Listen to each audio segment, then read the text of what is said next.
अस्सलामुअलैकुम वरहमतुल्लाहि वबरकातुहु। अखोई ममांग द नैनखरे इस्माइल अमसुंग इस्हाक की मतंग दा कुर्बानी तौखिबदु करमबनो हाइबा अदि मथंग दा अखोई मोरिया की मतंग दा नैनखरे अदुबु अइना वीडियो द मथंग वरपदा बक्का की मतंग दा अइना वीडियो म सेंबने न हाइजखिबने तौगिमसुंग मदुगी वीडियो दु सेंदोई ममांग दा मरक थना अइना वीडियो म सेंदब याद्रबा अमा लेरे मदुदी इब्राहिम अलैहिस्सलाम ना मसानुपा कुर्बानी तौखिबगी वरी से मसी अखोगी बाइबल लगी प्लेजराइज तौबनी हाइना अखोगी इरक्तगी अखोई मुस्लिम मसेंदगी हाइरक पाइब तारे मदुग मरी लेना पांथोकलिबा ईद असिसु ईदुल अजहा असिसु मसिसु अरान बनी पेगन फेस्टिवल ने अखोइना हाइदी मुस्लिक सिना तोरम्बा फेस्टिवल ईद सिंगनी मदुई पोतो अखोइना वाई बनी सिन हाइरसे अदुगा हाइरिबा ईद असिसु ईद अनि पांथोकलिबा ईदुल अजहा अमसुंग ईदुल फितर असे मसे पांथोकलिबसे कोई इस्लाम मरी लेनदे धर्म का मरी लेनदे मसे कोई हान पारी पुरी कोई अरब की मपा मपू कोई लयाम नाप मूर्ति सिंह तौनरंबा अदुगी कल्चरल गैदरिंग नि सिन हाइरसे रिलीजियस इंजंक्शन अब नते अदो राम अदो फतब नते सिन हाइरसे अदो अमना बकरा ईद तौरिबा सिसु इब्राहिम गा मरी लेनदे इब्राहिम मसा नुपा अखोगी दुम्बा अमा तौरगा कोई बानी तौखि हाइबसिसु मिसनोमर नि मसिसु अरान वफम नि मसिसु कै धर्म मरी लेनदे इब्राहिम ने गदोंगरे मसा नुपा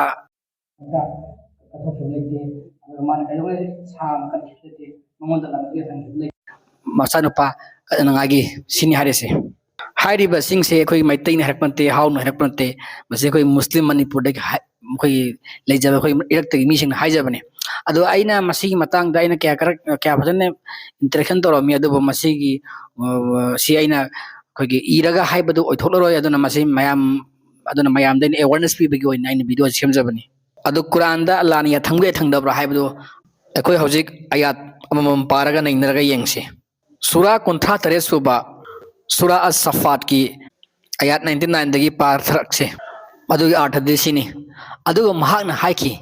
तसेंगनमक आई चलनी आई योपि थपीगी मपुदा लमजिंग बिगनी माना आइबो सिगी आयात असिन ताकले सिगन हाबतमदा इब्राहिम अलैहिस्सलाम ना महाकी मपा महाकी मुंग महाकी मचिमना महाकी करो लेकाई मफम दा मांग धर्म की बटोन तौकी हारिबा धर्म बटोन तौबसिदा अल्लाह खक्तबो लालु हाइबगी वफमसिंग असिदा महाकी मीना महापु हानबा होनरपा महाकी मेहक्त लेबकपा प्रजाना माई मेहक्त लेबकपा अदुन मरम वर्गा महान खुल होंगमदाइदा मान हिजरत तोरमदाइदा हाइकी वफमनि हाइबदी मतम मदुदा हाइदी मेसोपोटामिया हाइरो नत्रगो इराक हजि अखोइना खंगनरिबा इराक असेगी लम कोगी उर हाइबा मफमदगी मार्क्सी खुल होंगा सखिदौरिबनी सिगी मतंगदनी वफम असे पल्लिबसे मतम असे फाउता महाक मसम नुपी महाकी मसा पोक्ट्री मथंग या चामद सम नाय आइगी योपि थपीबा मपो पिनबियो एंगोंद इचा अमा अफब तौबसिंग मनुंगदगी हजरत इब्राहिम अलैहिस्सलाम ना निजरी अल्लादा माकी मसा अमा पिननबेदमक्ता माकी लोइनबे सारा अमसुंग हगर मसा अनिमक मसा याउदन रम्मी तौगिमसुंग महान सही 80 सुरक मतमदा महाकी अनिसुब नुपी हगरदगी इस्माइल पोखी मथंगे अतमु यमिनसी अदुना अखोइना हराव पाव पिखी मंगोंदा निपा मसा अमगी याम पुक्सिल तप्पा हजरत इब्राहिम अलैहिस्सलाम मसा मा फंगनबेदमक्ता अल्लादा निजखिबा हाइजखिबा दि अल्लाह ने अबिखरे माकी दुआ अदु कबूल तो बिखरे मंगोंदा पुक्सिल तप्पा मसा पिन बिखरे ना हाइबिरे हारे मसा से इस्माइल ने मथंगे या चामगा अनिसुबदा मु यमिनसी अदुदगी महाना मचा निपादुना यौरबदा महाके लोइनना सुनो मंगमबगी सही मतंग मपान हाइकी हे आइगी चानिपा आइना उरे मंगदा आइना नंगबु लेलु हाइना अदुना येंगु नंगना करी खल्ली इस्माइल हाइकी हेगी पा पंथोपियो नंगोंदा यथंग तौबदु अल्लाह ना निंबिरबदी नंगना फंगनी आइबु खांगजबसिंग मनुंगदा अमा ओइना हजके अखोगी इरक्तगी हाइबिरिबा वफमसिंग अदो मदुदी इब्राहिम अलैहिस्सलाम ना महाक मसानुपा लेनबगी वफम लेते कुर्बानी तौबी वफमसु लेते तौखिबसु लेते अदो अल्लाह नसु यथंखिब लेते हाइबनेबा अदो वहंगदी नबी सिंगी मंगसी वही नतबरसिने अखोइदा तंबी मदुदी अल्लाह की रसूल की पुंसी वरीदा अल्लाह की रसूलदगी ओइना अल्लाह की रसूल लाकपो वहीसी मंगद लाई अमसुंग ताइबंगदसु लाई नबी सिंगी ओइनदी रसूलसिंग ओइनदी मखोइना मंग मंगबदो अल्लाह की वही ने मखोइ मरमदि कन हाय मतन मखोइदा शैतान तोंगदी अमसुंग शैतान मखोइ थौकतपा थौजन लगा मंग मंगहन बलैते अदुगा अल्लाह ना मखोइदा वही तवी इल्हाम पी इंस्पिरेशन तवी रेवलेशन तवी मंगदा अमसुंग ताइबंगदा अदुगा नाकोंगसु तहल्ले करिगुम मतमदे फरिस्ता थारगा हक्थिंग वरी सानबसु यावी करिगुम मतमदा मखोइदा इंस्पिरेशन पोखन ब्यावी पुनिंग थमोइदा करिगुम मतमदा नाकोंगना तहनबसु यावी करिगुम मतमदा ममंग दुहनबसु यावी नबी अमगी गी मंगसिबु तरायन लौगद्राने मसिने मुसलमान अमोइबगे अइना हंगजरे वहंगदे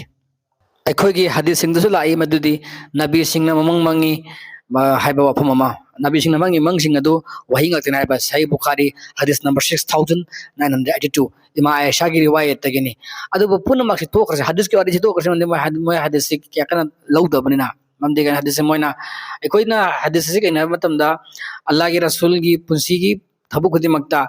वही खुदी मक्ता थबु तरम खुदी मक्ता मागी नुपी की वरी साना किबा मागी मतु मसा सिंग वरी साना किबा मागी मरिमता सिंग वरी साना किबा मागी मरु अपंग सिंग मागी सहाबा सिंग वरी साना कि मतमदा अदुगी पोट मखै सिंग अदो धर्म के मरी लेना पोट मखै सिंग अदो अदु नथै गुमना मोइना लौवी इस्लाम दगी अदुन मदु थम गरना कंदा हजि कुरान दगी अमक यंगसे नबी सिंगी ममंग से अखोगी वही न तबरा हैबदो खुदम मोइना सूरा यूसुफ सूरा 32 सुबा एट मरी सुबद सुन हाय हजरत यूसुफ अलैहिस्सलाम मागी मपादा वाइगी इपा थंगै मक सिंग आइना उरम्मे आइगी मंगदा थवन मजक तरामथोय अमसुंग नुमित अमसुंग थागा अद मखोइ पुन मंगना आइगी मोंदा सजा तौबा ओके सिगी मंगसी अल्लाह न उहलिबा मंगसी यूसुफ अलैहिस्सलाम दा मसी वही न तबरा नत्र मसी सुमना दुम मियोबा अमने इंसान मंगी ब्राइब बुनेबा हजे हजे यंगसी मसी वही ओइबोय द ब्राइब से सिगी हजरत यूसुफ अलैहिस्सलाम सिगी सूरा सिमकता मागी मपा माकी मचिमना पुलप पुन्ना यूसुफ अलैहिस्सलाम गा इजिप्ट लागा थेंगनरगा मखोइ पुन्ना मचिमना सिंग थेंगनकी अदुगा मचिमना 13 दुगा मपा ममा पुन्ना पुल्लगा मखोइ सजा ताकी यूसुफ अलैहिस्सलाम ममांगदा हाय बदु हजकी सूरा अदुमक्ता सूरा 32 सुबा आयात 99 अमसुंग आयात 100 ते यंबियो मरुदा मसानुपा दु अमुक मपा हाकी ओइ पा सी और माले आई मंगदा मंग आई मंगी मंग अदो ममांग आई मंगी मंग अदुगी फल अदु मंगदुगी वरी मंगदुगी इंटरप्रिटेशन हाइना समेना पीरी इचम चंबा नबी सिंह रसूल सिंह की थाक नतबा थाक रसूल सिंह ओइदबा अखोइ मियोइबगी मंगदसु मंगिबा पोलम अदु ताइबंग दसु थोलाई ताइबंग मंग फाउनै मदु सिंह दसु अल्लाह की कुदरत अल्लाह की कोई नियामत ने अल्लाह की फेवर ने खोइदा अदुबो अखोइदा मंग बसिदि मिक्स नेबा अखोइदा मंग बसि शैतान गसि यावी आइना खन वखल खनबदि मंग बसि यावी आइना करिगुम उखिबदि मंग बसि यावी आइना करिगुम पामबदि मंग बसि यावी नत्रा अदुगो नबी सिंह की मंगदा अदु नति नबी सिंह की मंगदी मखोइदि अल्लाह तबारक तआला ना मखोइदि मगदि खास ओइना थमोइ सेंगा थम्बा पोने बल्लागी खोइ होजिक अमुक हल्लगा पारक नैनसी हाइखिबा सूरा 63 सुबा सूरा अल सफात की आयात 100 सुबदा हाइखिबदो करियना अदुगा महाकी मसा निपादुनि यौरबदा महाक कलोरेना सु नोमंगंबगी सही मतांग मपान हाइखि हे आइगी चानिपा आइनो उरे मंगदा आइना नंगबु लेलुई हाइना अदुना येंगु नंगना करी खल्ली इब्राहिम अलैहिस्सलाम ना ममंगद मंगबदो करी की चिंगनद्रिबनोबा महांगना मपसानिपा अदबु कुर्बानी तौबगी ममंगद मंगबदबो मंगी मंगदु शैतान की मवन थौगल हल्लिबनि हाइबसी इब्राहिम अलैहिस्सलाम ना चिंगनदना मसानुपा अदबु ममंग कुर्बानी तौगे हाइना ताइबंगदा मुक हौगलगा मंगना दुमन उरम्मी हाइना करीना करी खल्लिना हंगदोसे करीनो इब्राहिम सिंगावब्राबा हजरत इब्राहिम अलैहिस्सलाम से वखन पेंग चोइरब्रा मा गावरब्रा गावबगी हाइदिबरा मसानिपा जदा नंग करी खल्लिना हंगिबो हंगसे माना मंगदो उरिबो मंगदो चुमना उबनिना लौरसेबा अदु तारगदी मांगना नबी मोसु ओइबनिना मंगोंदा मसी अल्लाहगे ngोंदा पिरेबो याथंगनि हाइबसे माना खंगबगी नत्रो मचाना पाददा मागना मचाना पागी द परमिशन मंगोंदा मचाना पागी या माना हंगिसे करी मनंगी हंगिदबा इब्राहिम मचाना पादा मागी कुर्बानी तबे या मंगोंदा हंगिबसे अदुगो इस्माइल नमकसु करिन खुमी हे आइगी पा पांथोक पियु नंगोंदा याथंगब तौबदो सिदा फजबो हाइ जेंगो नंगोंदा याथंग तौबदो इब्राहिम की मंग से याथंग तौरी इबन हाइबसे मचाना पादन यायेबा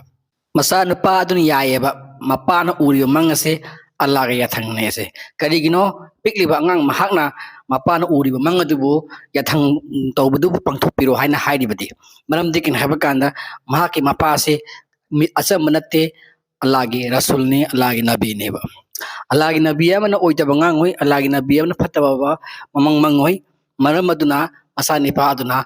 pikliba ngang aduna gyan tana mapagi mang aduda ya jari ne ba pakhuma spiri ne ba kari hai wai ma tumar hai basina ma tumar hai badi ken haba kanda nangonda yathang tori badu hai bane ba nangonda yathang tori badu mangonda uri badu no khum de ba na ipana na mangu ubdo adu pangthor sin hai de ma masan padna nangone kanani yathang tori bane ba Ibrahim da mamang adu da Allah ne yathang tori ne masan padna gyan tai ba aduna ne ba sida ma tumar hai bhayam sinarisi Arabic wahai mar haise hukum tawbuduni yathang tawbuduni asam wahai natte aduga amana wafam amana Ibrahim na mangi mangado karigumba saitan gi mangoira mataragadi Quran sida madu wari do lana libira oiba pataba pat Ibrahim nabi na mangi habi wari libira oiba karigina lana lirisi Ibrahim na manghan gi do lana manghan bani pangthok hali do lana pangthok hali bani maradi madu mangona achoba changyeng ne ba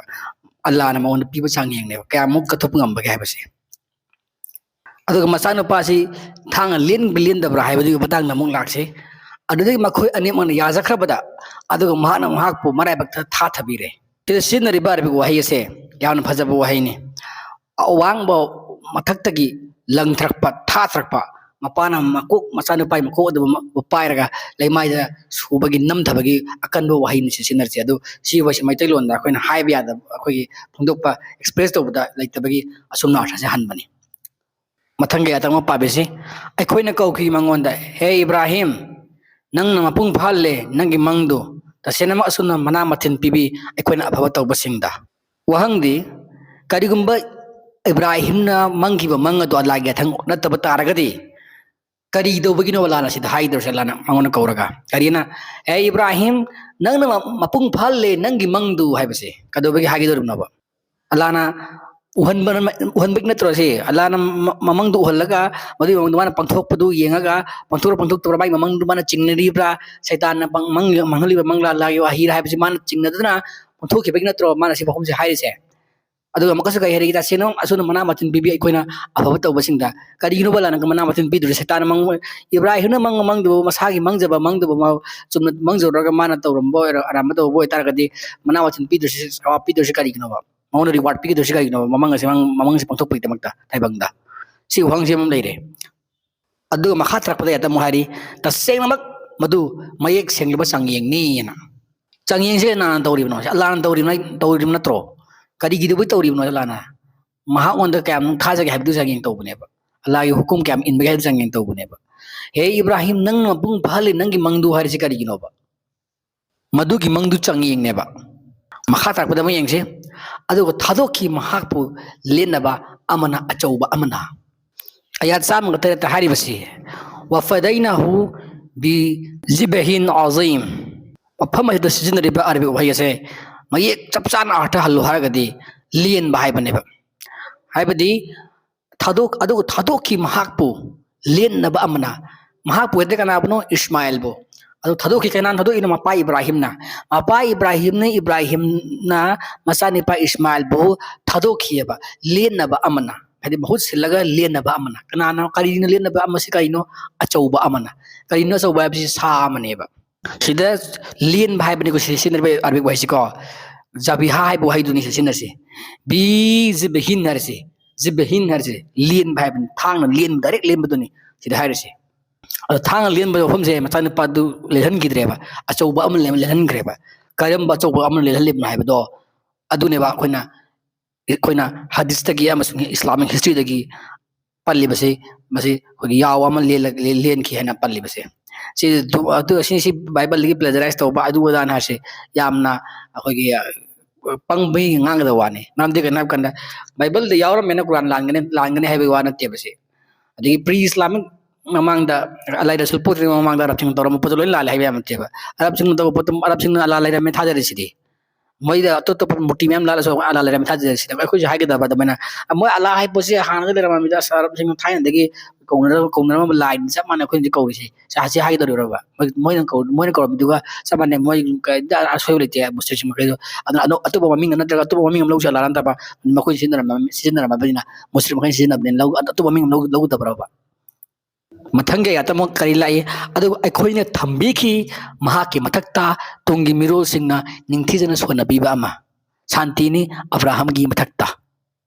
मसीना ताकली करीनो हाय मतमदा हायबदी मसागी मागी तुंगी मिरोल सिंगदमक्ता इब्राहिम की तुंगी मिरोल सिंगदमक्ता अमसुंग महाकी धर्म चलिबा मिरोल सिंगसिंगना निंगथीजन महाकना तौरिबा थबुकदि मक्से सोननबा मान तौरिबा थबुकसे केना मान कथोप गमिबा मसाबा मान कथोपना पुरिबा लाइगा थंगिदमक्ता हारि पोसी अदुनेबा पोसे अचौ जंगेनेबा फरिजाम लागा हाइबा ओरका दारगदे इब्राहिम नंगी नचनपादो लाना अलादा कलोना फरिजाम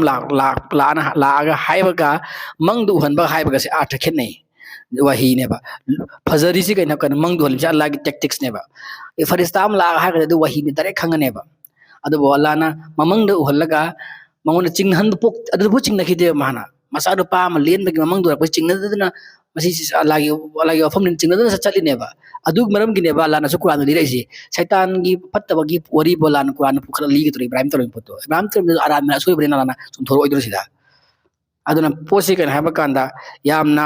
अखोइ रेशनल ओइरिमे हाइदुना अखोनि यामना रीजन तोरिमे हाइदुना कुरान पा मतमदा दमाइन तौतागदि फैरेंग नगन हाइतारे अदुना थाइना मुस्लिम सिंग दजगोगी रेशनलिस्ट यामना थोलकपदा अखोइ मोत जलित अद कदर यारे मेम अखोइ लाखरे सिंजी इस्लाम दि मुर अखोइ हेरिटिक्स अखोइ हाइतारे जिंदक हाइतारे सो मेम थोखरे मेमसे कुरान असि मपमोइना अमुकदा आसमान दि पेक पनते तंकक की थोड़ो की मतुंग पिरकपनी अदो हाय थोड़ो वथोक मैम सिंग अदो आयात की अकुज लेरिबा वरी मैम सिंग अदुगी रोशनी दगी अदुगी मंगाल दगी आयात सुहाने येंगदौबनेबा चुमनगी लिटरल वाटर येंग खक सत प्याब नते Music हारिसे but the story of slaughtering a dumba is a plagiarized from the Christian Bible asi aran maneba si kisi Quran verify तौदे सिनासी कुरान वेरीफाई तौरे अचौ अमना लियन की हारे अचौ अमना मौ सिंदोपी दे मचान पा थदोक की हारे लियन बाय ने सिदार वही सिनरे मसिदा करियना जबिया याद कोई जबिहा तो बन हारे वही तो सिदा सिनरे बा बिजिब हिन अजीम न सिनरे बसिदा अदना सिदलुरे वफम से अलान पले वही सिदा अदो मसी अलागी यथंग ओइ खिबगिने बा ममंग दो वही ओइ खिबगिने बा मान पंग इब्राहिम पंग थोइसी अदो मचान पानसो सिनरिसे अदो अलाना सु फिदा अमकस लीरिसे अलाना सु संगिंग तौबने मवंदाना अदुगा अमना महाकी मिरोन सिंगना सोन हन बाय बसे करिनो या सिदा पल्लेबसे मखा तरपे आदा पल्लेसे तुंगी मिरोन सिंगना निंथि जन सोनना बगिदे मक्ता महाकी मतुंग तरपे तुंगी मिरोन सिंगना सिंगिदे मक्ता लानन थंबी खि हरसे करिनो हाय बदे केन हाय काना सगे अखोइना हज की थमा मथौ मंगमदा लाना थंबी खरेबा सही तौ मतमदा तारेक सेलिबा सफा मरवा सेललिबा महारिबे सफा मरवा सेल से करि मंगिनो माकी इब्राहिम की नुपी हगरना हंगत थतारेक सेल चेन खिबगिने अदुदु सुम लेरे अदुगे मन करी अखोगी कंकर हुनबा नुंग हुन बाहन लेरे नुंग हुन बसे करिगिनो जगे शैतान मगोंदा माक थतलगा अबत खन खलन गिबदो नचन पाप पुरी दु करिगिनो फत्ता बादु द पुरी बादु माना नुंग थोमगा शैतान तन थोई हाइबदि अदुम लेरे को अदे अमना करी अदगे मसानुपा लेन बगी वारिसी मो सिनबिकी कई सामने सिनबिकी सामने सिनबिकी बा सास अचौबा सासे सिनबिकी बसी सी मतंग दनेबा हस्त समगसो कुर्बानी की पंथोलेसी यहोलेसी करी मरम की हरगुद्रमो सीनी आयासिदा अखोय थंबिकी माकी मथक्ता तुंगी मिरोल सिंगी दमक्ता हाइदि परा मोयन थंबिकी हरसे अदुगी परा दने अखोय हसि हस्ता मतम बुम पंथोइसे सीनी कुरान सि पाबा कांदा राइट अंडरस्टैंडिंग लोन पाबम संगे हरसे अदुगा मखा तरेलना तसेनम महाक अखोगी थाजर इनाइसिंग मनोंदगिनी असुन मनावातन बिबी के अखोयना अफब तौबसिंदा तसेनम महाक अखोगी थाजरबा इनाइसिंग मनोंदगिनी सिनी मनामथिन पिबिखि यलान मौंदा सिगी वरि लीरगा इब्राहिम मचन पासी कुर्बानी तौनबै दमते पुरगा इस्माइल कुर्बानी तौनबै दमते पुरगा लाना अरोइबदा माकी ममंग अराना ममंग ओइतरगदि यथंग न तपो ओइतरगदि मनामथिन पिबिखि सि करिनो बलाना यथंग दौ अलाने यथंग दौ पोता लाना वही ओइते पोता सुमने इब्राहिम मंगजे मंग अदुइ दमक्ता इब्राहिम पाथोक चरक दबगिनो लाना मंग मनामथिन पिदोरिसे अल्लाहनसु यथंबसु नत्र नत्ते हाय तारगदि मदु वहीसु नत्ते हाय तारगदि कदोबगिरो लाना मोंद मना माथिन पीदोरसि मसाने पा इस्माइल लो कुर्बानी तौननबैदमक्ता होटनरगा अल्लाहना करिगिदमक्ता थिंगद्रिबन मदु नंगना मंगी मंगदु लाले शैतान मंगलिमेन हायदबिदा नंगना मपुंग फल्ले नंगी मंगदु हायदोसि करिगिनोबा अदुगा मगा करी मदु मयेक सेंगलबा अचौबा चांगिंग हायदोसि करिगिनोबा अदुगा मगा करी नंगोंद मना माथिन पीरे मदुगिदमक्ता अफबा तौबिदमक्ता नासे अफबा तौबा सि करिनोबा महांग मंगिबा मंग अदुगिदमक्ता मचाने पादबु लेनबा पुरिबदबु अफबा तौबा हायबा याब्राब्रा करिगुंबा लॉजिक सोमना हाइबिरिसिना चुंबो तारगदि कुर्बानी तौबसि लेति अल्लाहने अथंगिदि हायब तारगदि करि मनुंगिनोबा लाना अफमसिंग असि सिनरसि अदु फजबो हाइ सिनरसि करिगिनो सैथारसि करिगिनो सूरा अहुम सुबा या चामद हाइरि हजिकी हाइरिबा पीपल ऑफ द बुक लारिक फंग्रबा मिसिंगदो जू अमसुंग क्रिश्चियन सिंग मतुंग इन बतारगदि लमहांगना बाहायबदु ओइगनी मुर्तद ओइगनी सिने भाषि जू अमसुंग क्रिश्चियन सिंग हाइरिबा फमसिंग अदो लमहांगना ओइगनी मुर्तद ओइगनी हासि करिनो सिगी कंटेक्स से करिनो हाब सम खंग तंगेबा सिने खोई चेरी पिक्स ता पिगन चुस्ता आइगी अकल ले पोतु पुथो कुरान पा तारगदि अचुम पंगोय कयु बतुंद लाना कुरान यावदे सूरा 13 सुबदा ए मोमन नन थाज नन खंग नन थाज दगदि नन मजुद चिंग तारगदि जू अमसुंग क्रिश्चियन पीपल द बुति हंगु हारदि कम दबदु नमका आई कंटेक्स यंगो खोई कुरान अदु पिरेबा वफम सिंग अदु कंटेक्स लोइ लैबने अदु अल्लाह रसूल करी पकुम पिखी हाइवे वफम सु लाकने सिगी सूरा अहुम सुबा या चाम से कंटेक्स करिनो मतंग करिदनो एज अ होल ओइना लाना मोइगी लाइक तो मोइगी हारि पोतो लौनो अमति यादरे हाइ दौरि ब्रबा अदु तारगदि फरे अल्लाह ना हाइबसि सिदा अखोगी कुरान के सूरा मैदादा अखोगी हाइरे लाना करिना मखोगी लाइक तो पनिखराबनिना मी महात्मका दुनिया पुंबा हात पसमाने मी कनबग दुनिया पुंबा कनबग सकमाने ना लासु कुरान पल्ले कोट तौरि बुलाना कुरान अल्लाह मसाना कुरान द कोट तौरिबा प्रीवियस बुक तगी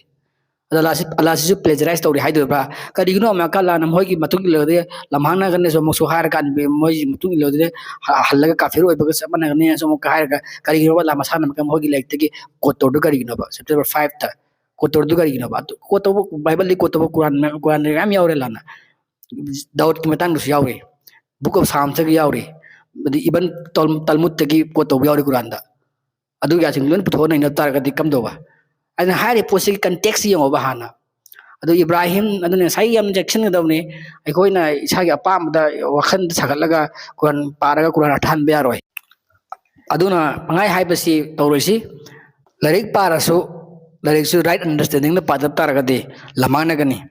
सोफी थोई बरेल बि थोई कबला थोई जि कुरान पारा मांगतनी कुरान से मोचि यलकनी कई हाब कंदा ओय राइट अंडरस्टैंडिंग फंगदबगनी अचुम्ब फंगदे करिगिना कांदा माना थमोइदा वखंदा माना पर्सपेक्टिव मान थमखिबदो करिगुम मौन थमोइदे चूर लैखिबदो अदुदगी ngakta लाइसेंस अदना हदीस पाब मतमदा नत्रगे इस्लामिक हिस्ट्री पाब मतमदा कोई खरा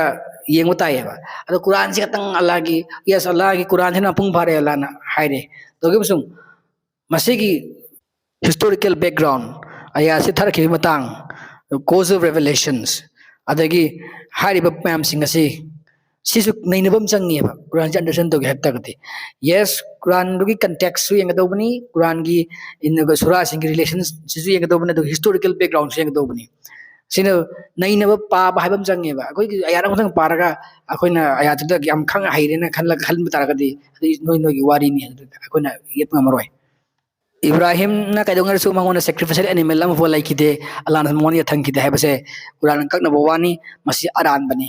मसी कोई इसाना तोबा तोबना फनी हजे कोइना पनगिरबा यासिंग दगी मुन्ना यंगो